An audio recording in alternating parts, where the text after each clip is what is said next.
ચેન્નાઈમાં ભારત અને અમેરિકા વચ્ચે અંતરિક્ષ વિજ્ઞાન ક્ષેત્રે વ્યાપારી અને તકનીકી સહયોગ વધારવા માટે એક ઉચ્ચ સ્તરીય બેઠકનું આયોજન કરવામાં આવ્યું.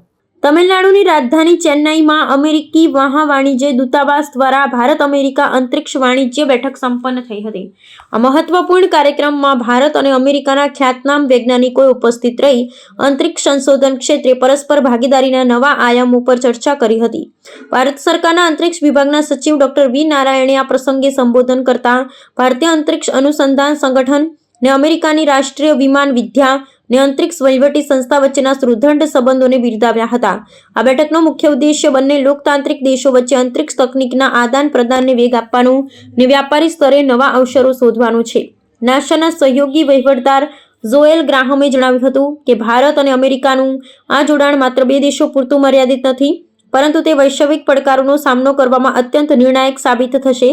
અંતરિક્ષ વિજ્ઞાનના માધ્યમથી પ્રાપ્ત થતી વિગતો ને તકનીકનો લાભ સમગ્ર માનવજાત સુધી પહોંચાડવા માટે બંને રાષ્ટ્રો કટિબદ્ધ છે. સમગ્ર પરિસંવાદ દરમિયાન અંતરિક્ષ વાણિજ્ય ક્ષેત્રે ખાનગી રોકાણ ને સંયુક્ત મિશનના ભવિષ્ય પર ભાર મૂકવામાં આવ્યો હતો.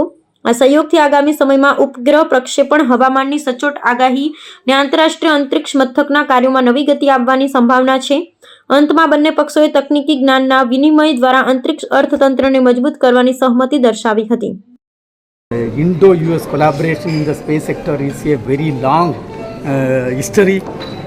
1963 November 21st, when we lifted off the first tiny rocket.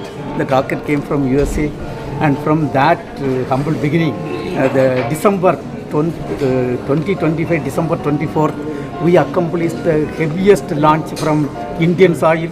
That launch is for a US company, a communication satellite, BlueBird-2 satellite, lifted off using Indian launcher and placed in the orbit, perfectly in the orbit.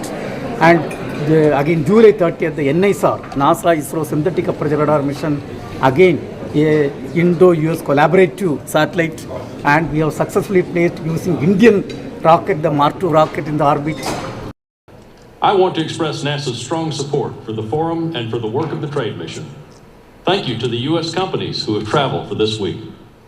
Many of you are NASA's trusted partners and contractors, and I'm pleased that our Indian colleagues will have the opportunity to learn more about your work, and vice versa.